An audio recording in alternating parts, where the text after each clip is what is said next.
বৌদ্ধ ধর্মাবলম্বীদের প্রধান ধর্মীয় উৎসব বুদ্ধ পূর্ণিমা উপলক্ষে শুক্রবার নানা আয়োজন ছিল দেশের বিভিন্ন স্থানে। মহামতি গৌতম বুদ্ধের শুভ জন্ম, বোধিজ্ঞান ও মহানির্বাণ লাভ, এই তিন স্মৃতিবিজড়িত বৈশাখী পূর্ণিমা বৌদ্ধ সম্প্রদায়ের কাছে বুদ্ধ পূর্ণিমা।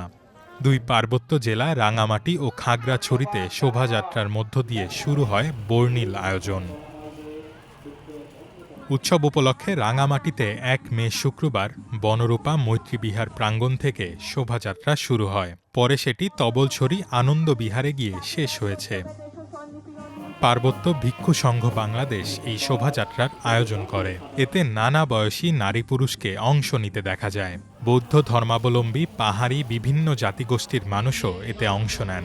শোভাযাত্রা শেষে সকাল ৯টা থেকে বিহার প্রাঙ্গণে শুরু হয়েছে পঞ্চশীল প্রার্থনা, দান সামগ্রী উৎসর্গ, ধর্মীয় দেশনাসহ নানা আনুষ্ঠানিকতা। এদিকে বৌদ্ধ সম্প্রদায়ের তীর্থস্থান রাঙামাটি রাজবন বিহারে জাঁকজমকভাবে উদযাপিত হচ্ছে বুদ্ধ পূর্ণিমা।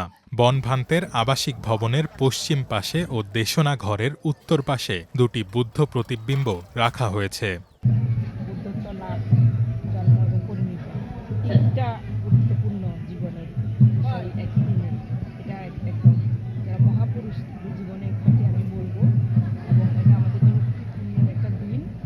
আজকে কিয়াং এসে আমরা বুদ্ধকে স্নান করালাম আর প্রাণী মুক্ত করলাম। এসে এখানে আমি বুদ্ধকে স্নান করে দিলাম এবং নদীতে আমি মাছ ছেড়ে দিয়েছি সকল প্রাণীর মঙ্গলার্থে এবং দেশবাসীর জন্য আমি মঙ্গল কামনা করি। সকাল ৯টায় রাজবন বিহারের অনুষ্ঠান মঞ্চে আগমন করে ভিক্ষু সংঘ। এরপর ধর্মীয় সঙ্গীত পরিবেশনের মধ্য দিয়ে মূল অনুষ্ঠান শুরু হয়। খাগড়াছড়িতেও নানা আয়োজনে বৌদ্ধ ধর্মাবলম্বীদের বুদ্ধ পূর্ণিমা পালিত হয়েছে। শুক্রবার খাগড়াছড়ি জেলা সদরের পানখাইয়াপাড়ার ধর্মরাজিক বৌদ্ধবিহার থেকে মঙ্গল শোভাযাত্রা বের করে বৌদ্ধ মৈত্রী কল্যাণ সংঘ ও পার্বত্য ভিক্ষু সংঘ।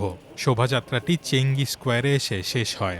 পরে শিবলি বৌদ্ধবিহারে ধর্মীয় অনুষ্ঠান অনুষ্ঠিত হয়। মঙ্গল সূত্রপাঠ, বুদ্ধ পতাকা উত্তোলন, বোধিবৃক্ষমূলে মৈত্রী পানি বর্ষণ সহ নানা আয়োজন করা হয়। বিভিন্ন বিহারে বুদ্ধ পূর্ণিমায় উপাসক উপাসিকা ও পুণ্যার্থীরা বুদ্ধ পূজা, পিণ্ডদান, পঞ্চশীল প্রার্থনা, সংঘদান, অষ্টপরিষ্কার দান, বুদ্ধ মূর্তি দান করে।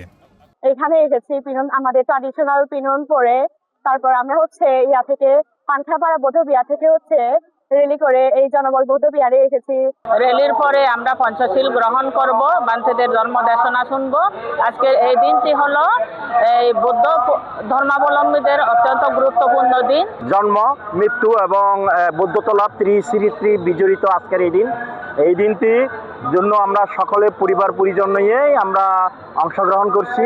বিশ্বের সকল জাতির জন্য মঙ্গল বইয়া আসুক, এই মঙ্গল কামনা সকলের জন্য।